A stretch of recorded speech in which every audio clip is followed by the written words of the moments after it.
Hey guys, it's Jen with Jen Seek Success.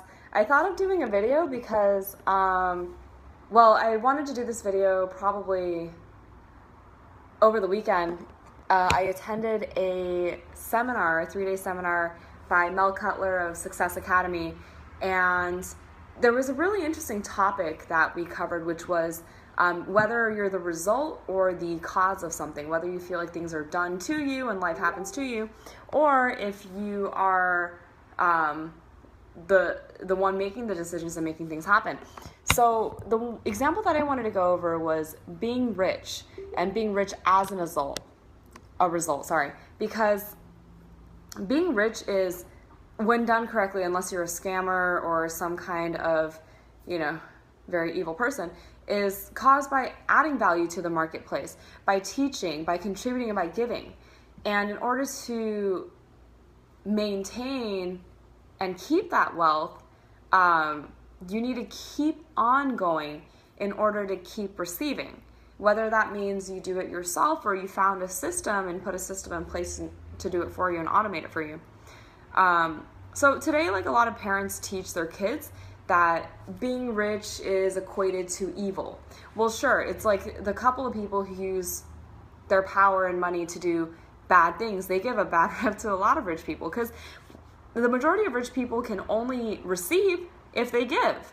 And when someone is given more wealth, it's not that it turns them evil, but it amplifies what their original nature was. Like if you are giving someone who's very greedy and has evil intent a lot of money, they're going to use it in greedy ways and to do evil things more.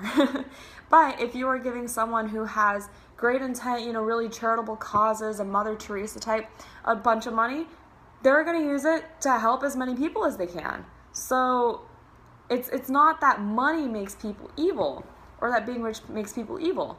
Although a couple people out there like Bernie Madoff have made it seem that way, or the people on Wall Street, or the people who control what Wall Street does, So what happens now is that a lot of parents in schools are, because they're uneducated about the process of becoming rich and unwilling to put in the effort, they are teaching children that it's okay to be lazy and complacent and to complain about where they're at because of the bad things that rich people are doing to them, and it's really easy to be average, and it's really comfortable, and it's not challenging. So that's why a lot of people stay there. But there's too much access to information, to machines now, to people outside of our own country for work, that a lot of stuff can be given to those that are willing to do it instead of us. Like, you think about it, when an immigrant comes to the States and we're having this whole issue about, immigrants are taking our jobs and whatever, you're looking at someone who has less money, no connections, can't even speak the language, and yet they're willing to do a better job than you because they worked harder than you, because they needed it more than you. And you're complaining about that? That probably just says something about the work ethic of the American citizen who is complaining, right? And in being average, being average isn't good enough now, because if you stay complacent, you get replaced. There's just way too many resources and people willing to take over your position. It's losing. That's why the rich are becoming richer, because they've figured out how to repeat the system and use those strategies, and the poor get poorer because they're staying ignorant to the patterns and the causes. And they choose ignorance because it's the convenient thing for the average person to do. That's what keeps them average. Average people do average things. And when you think about it, it's completely a mindset thing. If someone believes that making money is hard, making money will become very hard. You will see money as a hard thing to make, and therefore no one is wanting. It's just like when you hang out with a really negative and depressed friend, you don't want to be around people like that. You want to be around the positive people, and you give your time and energy and friendship to those positive people. So for the people who believe in their minds that there is a world of abundance and that there is money to be made and they have something to offer to the world, well, obviously people are going to want to invest in them, whether that be with time, relationships, or money. People who believe that there is a world of abundance and that everyone can win are going to be the ones who win the most, right? And the other thing is a lot of people, okay, they figure out how to make the money. They sell a really cool product, they give a really cool seminar, and they don't understand how to keep it. That's the hard part, because we're conditioned to we're conditioned to spend our money. Like, what else do we learn what to do with it in school or in your family, unless your family does come from investors?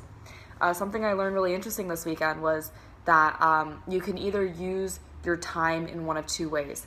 And before, I didn't make this connection because I thought it was only you can use your money in these two ways.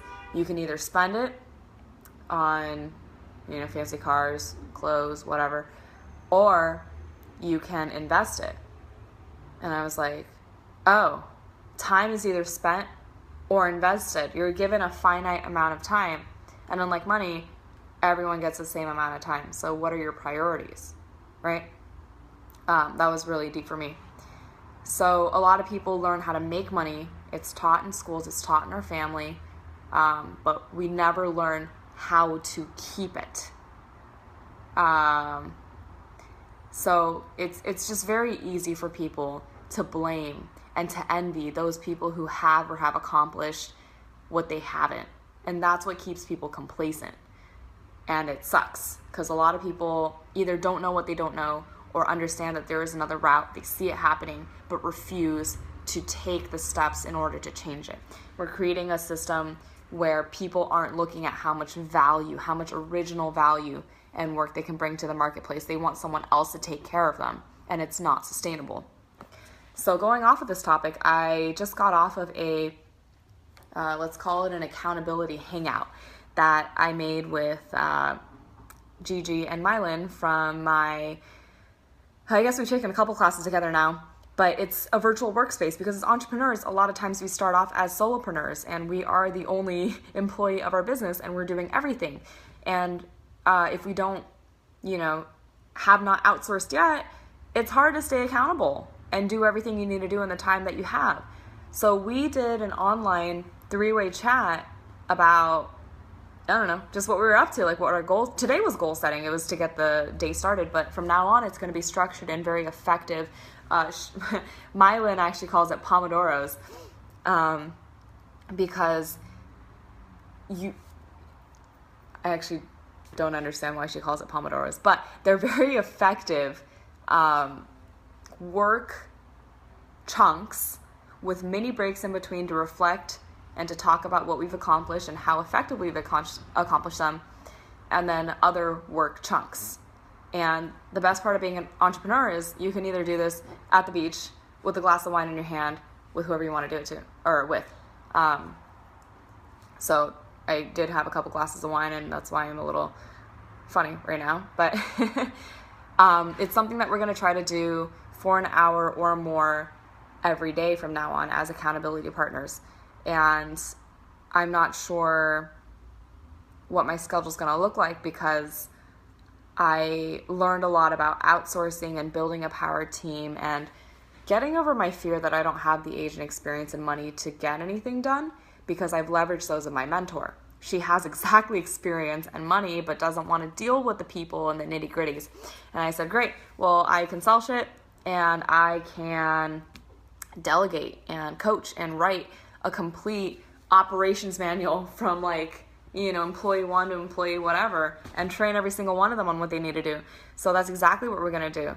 I put together a money and time making team because not only are we going to be making money, we're going to be making time, free time for both of us, by delegating out and really just having assistants and virtual assistants do the day-to-day things that it's not the best use of our time. Like what we should be doing is meeting with prospects, being the face of the company, and closing deals.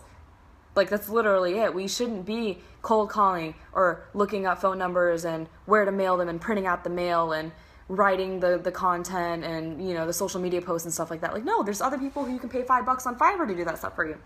So I'm just super excited to implement all this stuff and I don't know, just being impactful and hoping that people will see the value in being valuable people to society, because eventually with where the economy is going today and how machines are able to replace people who don't add value and just a skill, like I just really hope that, I don't know, we'll have an overall more productive community and value adding group mentality.